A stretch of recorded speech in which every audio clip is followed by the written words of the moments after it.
জিতে গেছে ভাই, জিতে গেছে। গৌতম গম্ভীর অ্যাজ এ প্রথম কোচ সে তার প্রথম টি-20 জয়টা তুলে নিল। আর সূর্যকুমার যাদবের প্রথম টি-20 ক্যাপ্টেন্সিতে তার প্রথম জয়টা তুলে নিল। কিন্তু এই প্রথম জয়টা তুলে নেওয়ার পিছনে কিন্তু এতটা সহজ ছিল না। কারণ এই জায়গায় কম্পেয়ার ওঠে যে সূর্যকুমার যাদবের নকটা বেশি জরুরি ছিল নাকি অক্ষর প্যাটেলের বোলিং যে নকটা সেটা বেশি জরুরি ছিল। তোমরা এই ম্যাচের সামারিটা তোমরা আগে শোনো, তারপরে তোমরাই ডিসাইড করো যে কার নকটা বেশি জরুরি ছিল।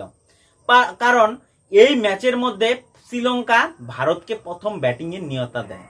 আর সেই জায়গায় ভারত যখন প্রথম ব্যাট করতে নামে, ভারতীয় শুভমন গিল এবং জয়সওয়ালের ওপেনিং পার্টনারশিপটা কিন্তু সুন্দরই ছিল। সেই জায়গায় 74 রানের কিন্তু একটা দুর্দান্ত পার্টনারশিপ তুলে নেয় তারা 6.5 ওভার 7 ওভারই। কিন্তু সেই জায়গায় শুভমন গিল কিন্তু সে আউট হয়ে যায় এবং আগের ওভারে লাস্ট বলে শুভমন গিল আউট হয়ে যায়। পরের ওভারের প্রথম বলে কিন্তু সেখানে জয়সওয়ালও কিন্তু তার উইকেটটা হারায়। তারা 40 এবং কিন্তু একজন 34 রানে কিন্তু তাদের দুইজনের উইকেটটা হারায় নেয়। আর সেই জায়গায় ভারতের নকটা যদিও স্লো হওয়ার কথা ছিল, কিন্তু সেই জায়গায় সূর্যকুমারের যাদবের কিন্তু সেই দুর্দান্ত অর্ধশত রানের পারিতে কিন্তু ভারতীয় দলের কিন্তু নকটা কিন্তু সে স্লো হতে দেয়নি। আর সেই নকেই কিন্তু সে 150 রান পর্যন্ত 13.5 ওভারে কিন্তু টাইনে নিয়ে যায় এবং সেইখানে সূর্যকুমার যাদব কিন্তু আউট হয়ে যায়। পরবর্তীতে তার যে জায়গাটা সূর্যকুমার যাদবের যে জায়গাটা সেটা কিন্তু ঋষভ পান্থ ধরে এবং সেও কিন্তু 49 রানে আউট হয়ে যায়। সে 1 রানের জন্য কিন্তু অর্ধশত রান করতে পারে নাই। কিন্তু এইদিকে পরবর্তী যে হার্দিক পান্ডিয়া আছে, বাদবাকি যে রিয়ান পরাগকে আজকে প্রথম চান্স দেওয়া হলো, সেও কিন্তু ভালো ফল ঘোষণা করতে পারে নাই। আর তার সাথে সাথে রিঙ্কু সিংও কিন্তু ভালো কিছু একটা করতে পারে নাই। এখানে রিঙ্কু সিংকে কিন্তু কোনো দোষ দেওয়া যাবে না, কারণ বেচারা কবে থেকে ভারতীয় দলে খেলতে পাচ্ছে না। ইনফ্যাক্ট কেকেআর এরও কিন্তু সে ব্যাটিং করার কিন্তু চান্সই পায় নাই। অতএব তাকে সময় দিতে হবে, তার নকটা বের করার জন্য কিন্তু তাকে সময় দিতে হবে। এমন অবশেষে কিন্তু যেন তেন প্রকারে কিন্তু ভারত 213 রানের লক্ষ্য কিন্তু শ্রীলঙ্কার সামনে দিয়ে দেয়। কিন্তু দ্বিতীয় ইনিংসে যখন শ্রীলঙ্কা, এই জায়গায় একটা কথা আমার বলার উচিত ছিল যে শ্রীলঙ্কার যে ভালো বোলিং একটা স্পেল করছে সেটা হচ্ছে আমাদের পাতিরানা। চেন্নাইয়ের হয়ে খেলে পাতিরানা, সে 4-4টা উইকেট কিন্তু তুলে নিছে। কিন্তু দ্বিতীয় ইনিংসে যখন শ্রীলঙ্কা ব্যাটিং করতে আসে, তারা কিন্তু একটা অন্য মুডেই ব্যাটিং করতে চলে আসে। তারা কিন্তু 84 রানের একটা দুর্দান্ত পার্টনারশিপ তৈরি করে। এদিকে নিশঙ্কা আর এদিকে কুশল মেন্ডিস, দুইজনের যে একটা 84 রানের পার্টনারশিপ 8 ওভারে, সেইখানে কিন্তু ভারতের একটা বড় ভয়ঙ্কর কিন্তু হারের সম্মুখীন হওয়ার কথা ছিল। এই ম্যাচটা একমাত্র শ্রীলঙ্কার দোষের জন্যই হারছে।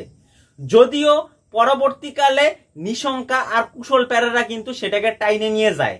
কিন্তু বললাম সেই অক্ষর প্যাটেলের 15তম ওভারের যে স্পেলটা দুইটা উইকেট সে তুলে নিছে, সেই জায়গায় হয়তো ম্যাচটা ঘুরে গেছে।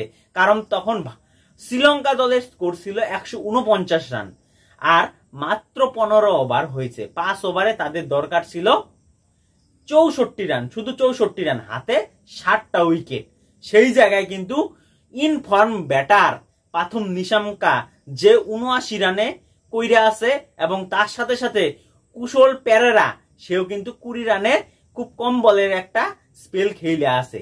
সেই জায়গায় বলের প্রথম তার যে লাস্ট ওভারের প্রথম বলেই সে একটা উইকেট তুলে নেয়, কার? সেই নিশঙ্কার। আর শেষ বলে কিন্তু সেখানে কুশল পেরেরাও কিন্তু উইকেটটা তুলে নেয়। ব্যাক টু ব্যাক উইকেটই যখন তুলে নিল, সেই জায়গা থেকে কিন্তু শ্রীলঙ্কা দলের ধসটা নামা শুরু করলো। পরবর্তীকালে রবি বিষ্ণই বোলিং করতে আসে এবং সেইখানেও কিন্তু সে একটা উইকেট তুলে নেয়। আর অশ্বদীপ যখন আসে সেও তখন উইকেট তুলে নেয়। তার মানে সেই যে অক্ষর প্যাটেলের স্পেলের পরের থেকে যে শ্রীলঙ্কা দলের যে ধসটা নামা শুরু হলো, সেই ধসটা কিন্তু আর থামলো না। যেখানে 5 ওভারে তাদের 64 রান রাখতো, সেই জায়গায় কিন্তু তারা এই ম্যাচটাকে হেরে গেল। তা অতএব তোমাদের কি মনে হয় এখানে কার নকটা বেশি জরুরি ছিল, সূর্যকুমার যাদবের সেই অর্ধশতরানের নকটা, নাকি অক্ষর প্যাটেলের 15তম ওভারে যেখানে ভারতীয় বোলাররা তাদেরকে আর আউট করতে পারছে না, সেই জায়গায় এক উইকেটের বিনিময়ে এত রান চলে গেছে, 150 রানের কাছাকাছি চলে গেছে শ্রীলঙ্কার রান, সেই জায়গায় পরপর সে 2টা উইকেট কিন্তু তুলে নেয় ইনফর্ম ব্যাটারের, সেই নকটা তার বেশি জরুরি ছিল? অবশ্যই কমেন্ট করো। আর ব্যাটিং হাতেও কিন্তু অক্ষর প্যাটেল দুর্দান্ত ব্যাটিং করছে, 5 বলে 10 রান কিন্তু শেষে নট আউট সে থেকে গেছে। তাহলে কাকে দেওয়া উচিত man of the match, Suryakumar যাদবকে না অক্ষর প্যাটেলকে? অবশ্যই কমেন্ট করে জানাও। আর পরবর্তী আপডেট আমরা অবশ্যই দেখব। আর আরেকটা কথা মনে রাখো, কালকে ভারতীয় ওমেন্স এবং শ্রীলঙ্কা ওমেন্স দুইজনের কিন্তু এশিয়া কাপের ফাইনাল ম্যাচ অনুষ্ঠিত হবে। তোমরা অবশ্যই টিভির পর্দায় চোখ রাখবে, 3টা থেকে ম্যাচ শুরু হবে, বিকালবেলা 3টা থেকে কিন্তু ম্যাচটা শুরু হবে। তো অবশ্যই তোমরা ম্যাচের দিকে ধ্যান দিবা, যে ভারতীয় দলকে চেয়ার করার জন্য কিন্তু আমরা প্রস্তুত থাকব। এবং যদি ভিডিওটা ভালো লাগলে অবশ্যই লাইক শেয়ার করো, ফলো বাটনে ক্লিক করো, সাবস্ক্রাইব করো, সঙ্গে থাকো। দেখা হচ্ছে পরবর্তী ভিডিওতে। ধন্যবাদ।